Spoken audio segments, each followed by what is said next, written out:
అది ఒక అందమైన అడవి. అడవిలో పచ్చని చెట్లు, పూల మొక్కలు, అందమైన జలపాతాలతో ఆహ్లాదంగా ఉంది. ఆ అడవి లోపల ఒక తెల్లని గుడ్డు నేలపై ఉంది.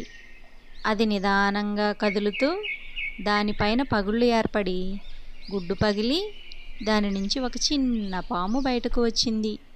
చుట్టూ పరిశీలనగా చూస్తూ సూర్యకాంతి చెట్ల మధ్యగా ప్రకాశిస్తూ అడవి అందంగా మెరిసిపోతుంది. ఇలా కొత్త ప్రపంచాన్ని చూసిన పాము ఎంతో ఆనందంగా ఉంది. పగిలిన గుడ్డు నుంచి బయటకు వచ్చి అలా ఆనందంగా అడవంతా తిరుగుతూ సీతాకోకచిలుకలతో ఆడుకుంటూ, పూలతో ఆడుకుంటూ, వాటిని పలకరిస్తూ అది చాలా స్నేహపూర్వకంగా ఆనందంగా వాటితో గడిపింది. అటుగా వెళ్తున్న పాము ఒక చిన్న పక్షిని చూసింది. ఆ పక్షి వలలో చిక్కుకుపోయింది. పాము ఆందోళన చెంది ఈ పక్షిని నేను ఎలాగైనా సహాయం చేయాలి అనుకుంది పాము.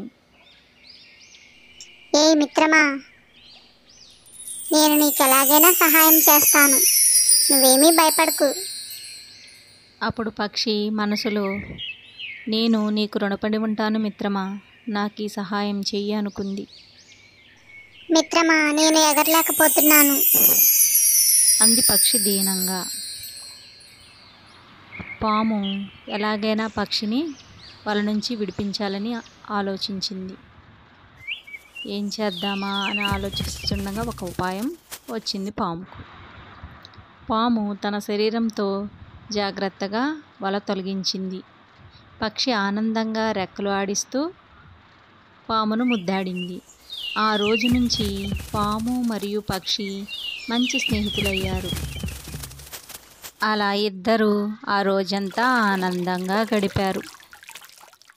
రాత్రి ఆకాశంలో నక్షత్రాలు మెరువగా వారు చెట్టు కొమ్మపై కూర్చుని చుట్టూ వెలిగే మిణుగురు పురుగులను చూసి ఆనందిస్తూ స్నేహంగా జీవించాయి.